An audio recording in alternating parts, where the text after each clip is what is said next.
मुझे मत मरवाओ रिया। तुझे जाना ही होगा। 14 जून 2020 वो सुबह जिसने पूरे इंडिया को हिला दिया। मुंबई के बांद्रा इलाके में एक अपार्टमेंट की 6ठी मंजिल पर एक शव मिला। लेकिन ये कोई आम मौत नहीं थी दोस्तों, ये था सुशांत सिंह राजपूत, एक आउटसाइडर जिसने अपनी मेहनत से बॉलीवुड में अपनी जगह बनाई थी। एक ब्रिलियंट दिमाग, एक ड्रीमर, एक सेल्फ मेड स्टार, और अचानक ऐसे चला गया जैसे कोई कहानी अधूरी रह गई हो। लेकिन क्या सच में ये सब इतना सिंपल था? क्या सिर्फ डिप्रेशन की वजह से एक इंसान जो 50 से ज्यादा प्रोजेक्ट्स प्लान कर रहा था, जो स्पेस में जाने का सपना देख रहा था, वो अचानक खुद को खत्म कर लेगा? या फिर इस कहानी में कुछ और है, कुछ जो बॉलीवुड छुपाना चाहता है?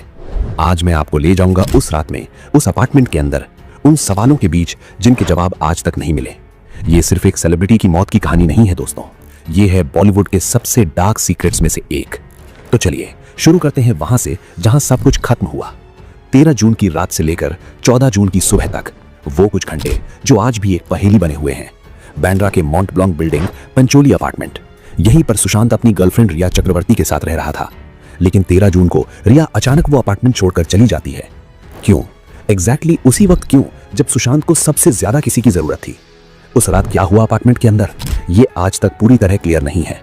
अगली सुबह 14 जून सुबह करीब 10 बजे के आसपास सुशांत का स्टाफ उनके रूम का दरवाजा खटखटाता है। कोई जवाब नहीं। घंटों गुजर जाते हैं, दोपहर होने को आती है, फिर भी दरवाजा नहीं खुलता। आखिरकार जब दरवाजा तोड़कर अंदर घुसते हैं तो जो नजारा सामने आता है वो देखकर सब शॉक्ड रह जाते हैं। सुशांत का शरीर लटका हुआ मिलता है, लेकिन सीन में कुछ था जो समझ नहीं आ रहा था। पोजीशन कुछ अजीब थी। फोरेंसिक एक्सपर्ट्स बाद में कहेंगे कि लिगेचर मार्क्स की पोजीशनिंग में कुछ गड़बड़ है। और फिर शुरू होती है वो घटनाओं की चेन जो आज तक सवालों के घेरे में है। मुंबई पुलिस पहुंचती है, लेकिन क्राइम सीन को प्रॉपर्ली प्रिजर्व नहीं किया जाता। सीसीटीवी फुटेज गायब, बिल्डिंग के कैमरास की रिकॉर्डिंग्स मिसिंग। ये कैसे पॉसिबल है दोस्तों कि इतने बड़े केस में बेसिक एविडेंस ही गायब हो जाए? पोस्टमार्टम रिपोर्ट आती है, कहती है एस्फिक्सिया ड्यू टू हैंगिंग। लेकिन कुछ इंडिपेंडेंट फोरेंसिक एक्सपर्ट्स जब इस रिपोर्ट को देखते हैं तो उन्हें कॉन्ट्रडिक्शंस नजर आते हैं। बॉडी के मार्क्स, टाइमिंग, पोजीशन सब कुछ मेल नहीं खा रहा था। कूपर हॉस्पिटल में क्या हुआ उस दिन? क्यों इतनी जल्दबाजी में सब कुछ कंक्लूड कर दिया गया? फर्स्ट रिस्पॉन्डर्स ने जो देखा, एम्बुलेंस स्टाफ, पुलिस ऑफिसर्स, उनकी स्टेटमेंट्स में भी डिस्क्रिपेंसीज थी। कोई कुछ कह रहा था, कोई कुछ। सीन को टेम्पर किया गया था या नहीं, ये सवाल आज भी खड़ा है। और सबसे बड़ा सवाल, अगर ये सब प्लान था, अगर सुशांत ने सच में खुद को खत्म करने का डिसीजन लिया था, तो उन्होंने कोई नोट क्यों नहीं छोड़ा? एक राइटर, एक थिंकर, एक इंसान जो अपने थॉट्स क्लियरली एक्सप्रेस करता था, वो बिना कुछ कहे कैसे चला जाएगा? मुंबई पुलिस की इन्वेस्टिगेशन में इतने लूप होल्स थे कि पूरे देश ने सवाल उठाने शुरू कर दिए। टाइमलाइन मैच नहीं कर रही थी, विटनेसेस की स्टेटमेंट्स बदल रही थी, एविडेंस गायब हो रहे थे। ऐसा लग रहा था जैसे डेलिबरेटली कुछ छुपाया जा रहा हो। लेकिन सबसे बड़ा सवाल ये था, सुशांत की मेंटल स्टेट एक्चुअली कैसी थी? क्या वो सच में इतने डिप्रेस थे कि उन्होंने ऐसा कदम उठाया, या फिर ये एक नैरेटिव था जो बनाया गया उनकी मौत को जस्टिफाई करने के लिए? चलिए बात करते हैं उस थ्योरी की जो सबसे पहले सामने आई, डिप्रेशन। हर जगह ये कहा जा रहा था कि सुशांत मेंटली डिस्टर्ब्ड थे, उन्हें क्लिनिकल डिप्रेशन था, वो दवाइयां ले रहे थे। लेकिन रियलिटी क्या थी दोस्तों? देखिए, डिप्रेशन एक सीरियस मेडिकल कंडीशन है और मैं इसे कम नहीं आंकता। लेकिन सुशांत के केस में जो चीजें सामने आई वो बहुत कंफ्यूजिंग थी। पहली बात, उनका डायग्नोसिस किसने किया, कब किया, मेडिकल रिकॉर्ड्स कहाँ हैं, एग्जैक्टली कौन सी दवाइयां प्रिस्क्राइब की गई थी और किस डॉक्टर ने? इन सवालों के क्लियर जवाब कभी नहीं मिले। लेकिन जो चीज और भी इंटरेस्टिंग है वो है सुशांत के क्लोज फ्रेंड्स और फैमिली मेंबर्स का कहना। उनकी बहन ने ओपनली कहा कि सुशांत डिप्रेस नहीं थे।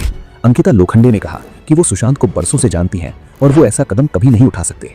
उनके फ्रेंड्स जो उनसे रेगुलरली कांटेक्ट में थे, वो कहते हैं कि सुशांत एक्साइटेड थे अपने अपकमिंग प्रोजेक्ट्स के बारे में। उनके पास प्लान्स थे, बहुत सारे प्लान्स, नासा जाने का प्लान, अपनी प्रोडक्शन हाउस शुरू करने का प्लान, नीट क्वालिफाइड स्टूडेंट्स को ट्रेन करने का प्लान। 50 से ज्यादा ड्रीम्स की लिस्ट थी उनकी। क्या एक डिप्रेस्ड इंसान इतना सब प्लान करता है? लास्ट कुछ महीनों के व्हाट्सएप चैट्स और वॉइस नोट्स जब सामने आए तो उनमें सुशांत होपफुल और पॉजिटिव नजर आ रहे थे। हाँ, कुछ टेंशंस थी, प्रोफेशनल टेंशंस, रिलेशनशिप टेंशंस, लेकिन क्या इतनी कि खुद को खत्म कर ले? पब्लिकली भी सुशांत कभी ऐसे नहीं दिखे जो डीपली डिप्रेस्ड हो। तो फिर ये डिप्रेशन की थियरी कहां से आई? कौन पुश कर रहा था इस नैरेटिव को और क्यों? क्योंकि अगर ये सुसाइड केस है तो इन्वेस्टिगेशन बंद हो जाती है, सब कुछ रैप अप हो जाता है। मेंटल हेल्थ इश्यू था, सैड बट केस क्लोज्ड। लेकिन क्या सच में इतना सिंपल था? मेडिसिन के प्रिस्क्रिप्शन का कंट्रोल किसके हाथ में था? कौन डिसाइड कर रहा था कि सुशांत को क्या लेना है, क्या नहीं? ये सारी चीजें एक पैटर्न बनाती हैं दोस्तों, एक ऐसा पैटर्न जो किसी और की तरफ इशारा करता है। कोई जो सुशांत की लाइफ में आया और धीरे धीरे सब कुछ कंट्रोल करने लगा। मेंटल हेल्थ को एक वेपन की तरह यूज किया गया इस केस में, एक शील्ड की तरह जिसके पीछे असली सच को छुपाया जा सके। लेकिन जैसे जैसे इन्वेस्टिगेशन आगे बढ़ी, एक नाम बार बार सामने आने लगा, रिया चक्रवर्ती। अब बात करते हैं उस इंसान की जिसने सुशांत की जिंदगी में एंट्री की और फिर सब कुछ बदल गया। रिया चक्रवर्ती, एक स्ट्रगलिंग एक्ट्रेस जो सुशांत से एक पार्टी में मिली, रोमांस शुरू हुआ और फिर धीरे धीरे रिया मूव कर गई सुशांत के साथ। शुरुआत में सब नॉर्मल लगता है ना, दो लोग प्यार में हैं, साथ रहना चाहते हैं, लेकिन फिर जो होना शुरू हुआ वो नॉर्मल नहीं था दोस्तों। सुशांत के पुराने दोस्त जो उनके साथ बरसों से थे, वो एक एक करके उनकी लाइफ से गायब होने लगे। क्यों? क्योंकि रिया नहीं चाहती थी कि कोई और सुशांत के करीब हो। सुशांत का स्टाफ जो उनके साथ लंबे समय से काम कर रहे थे, उन्हें निकाला जाने लगा, नए लोग आने लगे, ऐसे लोग जो रिया के कॉन्टैक्ट्स थे। सुशांत अकेले होते जा रहे थे, आइसोलेटेड, अपने ही घर में, अपनी ही जिंदगी में। वो सराउंडेड थे ऐसे लोगों से जो एक्चुअली उनके नहीं थे। और फिर आती है पैसों की बात। 15 करोड़, करीब 15 करोड़ के ट्रांजैक्शंस सुशांत के अकाउंट से पैसे निकल रहे थे और जा रहे थे रिया से जुड़े अकाउंट्स में। यूरोप की लग्जरी ट्रिप्स, महंगे गिफ्ट्स, प्रॉपर्टी डील्स, सब कुछ सुशांत के पैसों से। लेकिन ये सिर्फ पैसों की बात नहीं थी। फाइनेंशियल कंट्रोल तो बस शुरुआत थी, असली खेल था इमोशनल और मेंटल कंट्रोल का। सुशांत के फैमिली से रिया का बिहेवियर देखा जाए तो पता चलता है कि वो डेलिबरेटली सुशांत को उनके फैमिली से दूर कर रही थी। उनकी बहन से झगड़े, फैमिली फंक्शन से गायब रहना, ये सब प्लान था। जब इन्वेस्टिगेशन हुई और व्हाट्सएप चैट सामने आए तो पूरी तस्वीर क्लियर हो गई। उन चैट्स में दिखता है कि कैसे रिया और उसका भाई पाउडर का नेटवर्क चला रहे थे। मैसेजेस थे, सप्लायर्स के साथ पेमेंट्स की बात हो रही थी, कोडेड लैंग्वेज यूज की जा रही थी और सुशांत, उन्हें भी इसमें फंसाया जा रहा था डेलिबरेटली। क्योंकि जब एक इंसान मेंटली अनस्टेबल हो, जब वो सब्सटेंसेस के इन्फ्लुएंस में हो, तो उसे कंट्रोल करना आसान हो जाता है। डॉक्टर्स के पास जाने से रोका जाता था, प्रॉपर मेडिकल हेल्प नहीं दी जाती थी। इंस्टेड ऐसी चीजें दी जा रही थी जो सुशांत को और ज्यादा डिपेंडेंट बनाती थी। चैट मैसेजेस में रिया का एक पैटर्न दिखता है, तू मेरे बिना कुछ नहीं है, मैं चली जाऊंगी तो क्या करेगा, तुझे मेरी जरूरत है। ये क्लासिक मेंटल मैनिपुलेशन है दोस्तों। एक सक्सेसफुल कॉन्फिडेंट इंसान को तोड़ना, उसकी सेल्फ वर्थ कम करना, उसे डिपेंडेंट बनाना। और सबसे इंटरेस्टिंग बात, अंकिता लोखंडे के साथ जब सुशांत थे तब वो कैसे थे और रिया के आने के बाद कैसे बदल गए। अंकिता ने खुद कहा कि सुशांत ऐसा इंसान नहीं था जो गिव अप करे, वो फाइटर था, एम्बिशियस था। लेकिन रिया के आने के बाद धीरे धीरे वो बदलने लगा। एनसीबी की इन्वेस्टिगेशन में रिया को गिरफ्तार किया गया। पाउडर एंगल खुलकर सामने आया, उसका नेटवर्क, उसके कनेक्शंस, सब कुछ एक्सपोज हो गया। लेकिन फिर कुछ महीनों बाद बेल मिल गई और आज कंप्लीट साइलेंस। कोई स्टेटमेंट नहीं, कोई क्लैरिफिकेशन नहीं। पैसे कहाँ गए, वो 15 करोड़ कहाँ खर्च हुए, यूरोपियन बैंक अकाउंट्स में क्या ट्रांजैक्शंस हुए, ये सब क्वेश्चंस आज भी अनआंसर्ड है। रिया चुप है, उसके लॉयर सब हैंडल कर रहे हैं और सुशांत, वो तो इस दुनिया में ही नहीं रहे। दोस्त, अगर आप वीडियो के इस हिस्से तक आ ही गए हैं तो वीडियो को लाइक करके चैनल सब्सक्राइब जरूर कर दीजिएगा। लेकिन एक मिनट रुकिए दोस्तों, क्या सिर्फ रिया थी इस पूरे खेल में या फिर कोई और भी था, कोई बड़ा, कोई ज्यादा पावरफुल? क्योंकि एक स्ट्रगलिंग एक्ट्रेस अकेले इतना बड़ा गेम प्लान नहीं बना सकती। ये सब करने के लिए सुशांत जैसे एस्टैब्लिश्ड एक्टर को टारगेट करने के लिए बैकिंग चाहिए, सपोर्ट चाहिए, प्रोटेक्शन चाहिए। और वो सब कहां से आएगा? बॉलीवुड के उस सिस्टम से जो आउटसाइडर्स को कभी एक्सेप्ट नहीं करता। चलिए अब पर्दा उठाते हैं बॉलीवुड के उस डार्क साइड का, जिसकी वजह से सुशांत की कहानी ट्रैजिक एंडिंग तक पहुंची। ये सिर्फ रिया की कहानी नहीं है दोस्तों, ये है बॉलीवुड के पूरे सिस्टम की कहानी। नेपोटिज्म, फेवरेटिज्म, कैम्स और साबोटाज की कहानी। सुशांत सिंह राजपूत एक आउटसाइडर थे, दिल्ली का लड़का जो इंजीनियरिंग कर रहा था डीसीई में। छोड़ दी सब कुछ, एक्टिंग के सपने के लिए मुंबई आया, स्ट्रगल किया, टीवी सीरियल्स में काम किया, पवित्र रिश्ता से शुरुआत की और इतना पॉपुलर हो गया कि लोग उन्हें मानव के नाम से जानने लगे। लेकिन सुशांत को सिर्फ टीवी स्टार नहीं बनना था, उन्हें बॉलीवुड में एंट्री चाहिए थी और काई पोच से वो एंट्री मिली। फिल्म हिट हुई, सुशांत की एक्टिंग को अप्रिशिएट किया गया। लेकिन फिर भी बॉलीवुड के बड़े प्रोडक्शन हाउसेज ने उन्हें इग्नोर करना शुरू कर दिया। करण जौहर और धर्मा प्रोडक्शंस, जहां स्टार किड्स को रेड कार्पेट ट्रीटमेंट मिलता था, जानवी कपूर, सारा अली खान, अनन्या पांडे, एक के बाद एक लॉन्च होते गए। लेकिन सुशांत, उन्हें कभी करण की फिल्म में काम नहीं मिला। क्यों? क्योंकि वो करण के कैंप से नहीं थे, क्योंकि उनका कोई गॉडफादर नहीं था इंडस्ट्री में। अवार्ड फंक्शंस, जहां सुशांत को MS धोनी जैसे आइकॉनिक रोल के लिए भी नजरअंदाज किया गया। पार्टीज और इवेंट्स, जहां स्टार किड्स की भीड़ होती थी, लेकिन आउटसाइडर्स के लिए कोई जगह नहीं। ये डेलिबरेट एक्सक्लूजन था दोस्तों। सिस्टमैटिकली एक टैलेंटेड एक्टर को साइडलाइन किया जा रहा था। और फिर है संजय लीला भंसाली का वो इंसिडेंट जो बहुत कम लोग जानते हैं। सुशांत को उनकी एक फिल्म के लिए अप्रोच किया गया था, लेकिन फिर बाद में रोल किसी और को दे दिया गया। और जब सुशांत ने पूछा क्यों, तो जो जवाब मिला वो सुनकर आपको यकीन नहीं होगा। भंसाली ने कहा था, तुम्हारे जैसे के लिए ये फिल्म नहीं है। धर्मा प्रोडक्शंस और यशराज फिल्म्स, दो सबसे बड़े प्रोडक्शन हाउसेस, इन दोनों ने सुशांत को सिस्टमैटिकली बॉयकॉट किया। ड्राइव जैसी फिल्म को शेल्फ पर रख दिया गया। बरसों तक राबता को प्रॉपरली प्रमोट नहीं किया गया। जब फिल्म थिएटर्स में रिलीज होती तो स्क्रीन्स कम मिलते, मार्केटिंग बजट कम होता। सलमान खान का कैंप, जो बॉलीवुड में बहुत पावरफुल है, वो भी सुशांत के अगेंस्ट था। क्यों? क्योंकि सुशांत इंडिपेंडेंट थे, अपनी बात रखते थे, किसी के आगे झुकते नहीं थे और ये बात इन कैंप्स को पसंद नहीं आती थी। मीडिया पोर्टल्स पर ब्लाइंड्स प्लांट किए जाने लगे। सुशांत डिफिकल्ट एक्टर है, अनप्रोफेशनल है, डेट्स नहीं देता, बजट मांगता बहुत है। ये सब फेक स्टोरीज थीं जो डेलिबरेटली फैलाई जा रही थी उनकी इमेज खराब करने के लिए। पीआर मशीनरी फुल फोर्स में काम कर रही थी सुशांत के अगेंस्ट। बिग प्रोडक्शन हाउसेज ने ब्लैकलिस्ट कर दिया था सुशांत को। कहानी ये थी कि अगर तुम सुशांत के साथ काम करोगे तो हमारे साथ काम नहीं कर पाओगे। डायरेक्टर्स को, प्रोड्यूसर्स को, राइटर्स को, सबको चूज करना पड़ता था और ऑब्वियसली वो उस साइड जाते थे जहां पावर था, जहां पैसा था।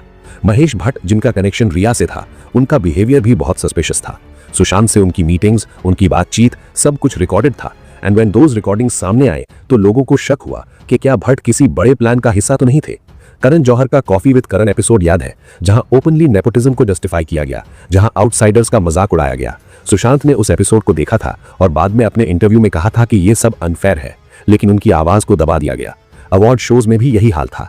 MS Dhoni the untold story, एक बायोपिक जिसमें सुशांत की एक्टिंग वर्ल्ड क्लास थी।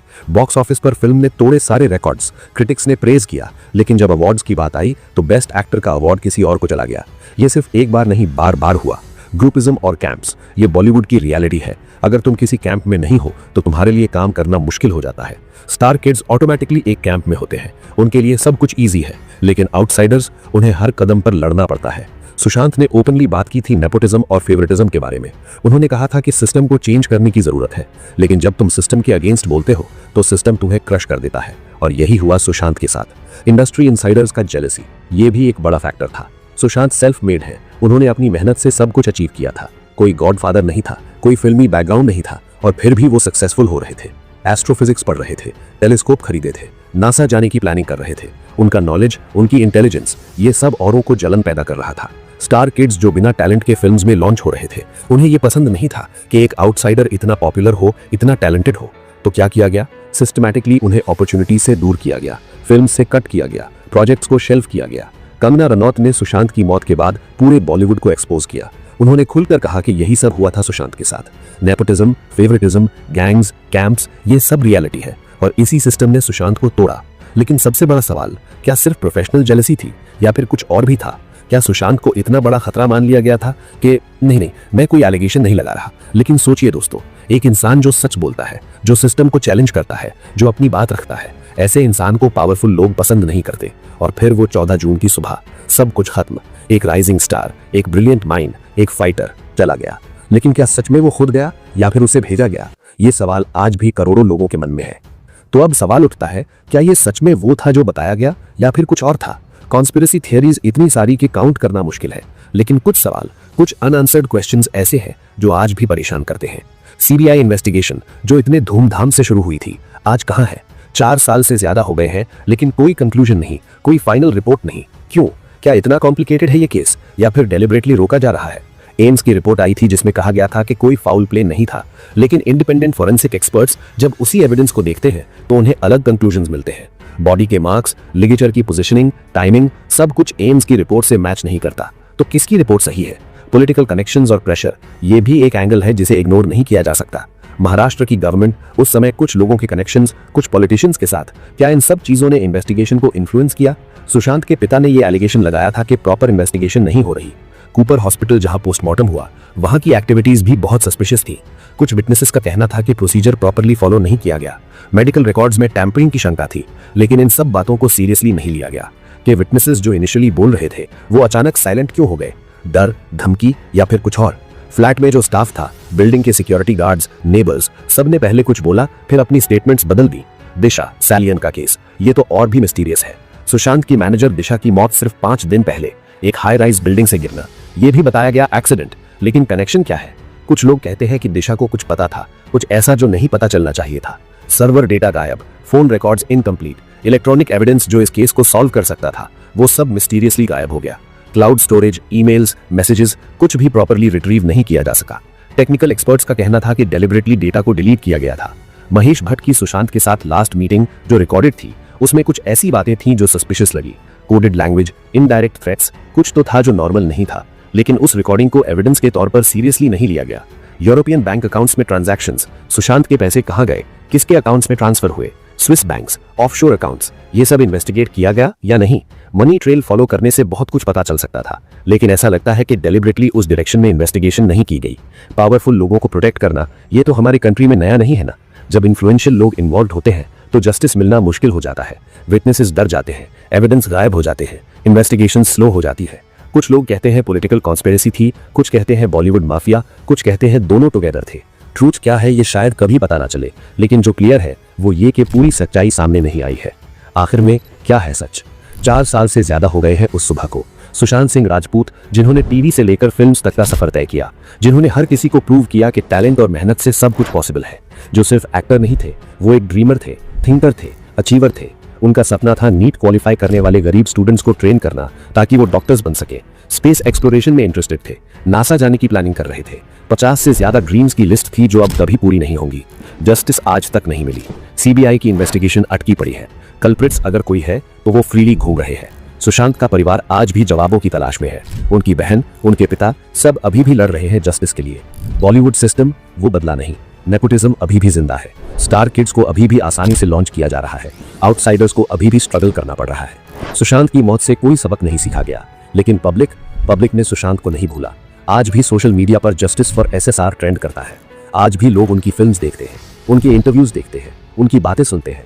सुशांत लोगों के दिलों में जिंदा है। गॉन बट नेवर फॉरगॉटन, ये सिर्फ एक लाइन नहीं है। सुशांत सिंह राजपूत का नाम हिस्ट्री में दर्ज हो चुका है। एक आउटसाइडर के तौर पर, एक फाइटर के तौर पर, एक इंसान के तौर पर जिसने सपने देखने की हिम्मत की। अगर आप भी मानते हैं कि सुशांत को जस्टिस मिलनी चाहिए, अगर आप भी चाहते हैं कि सच सामने आए, तो कमेंट सेक्शन में लिखिए #JusticeForSSR। शेयर कीजिए ये वीडियो ताकि ज्यादा से ज्यादा लोगों तक ये बात पहुंचे। सुशांत सिंह राजपूत, हम आपको नहीं भूले हैं, हम नहीं भूलेंगे। आपकी लड़ाई अब हमारी लड़ाई है। ट्रूथ जो भी हो वो सामने आना चाहिए। Justice delayed is justice denied, लेकिन हम हार नहीं मानेंगे। आपके सपने, आपकी मेहनत, आपका टैलेंट सब कुछ इंस्पायर करता रहेगा आने वाली जनरेशंस को। Rest in power Sushant Singh Rajput.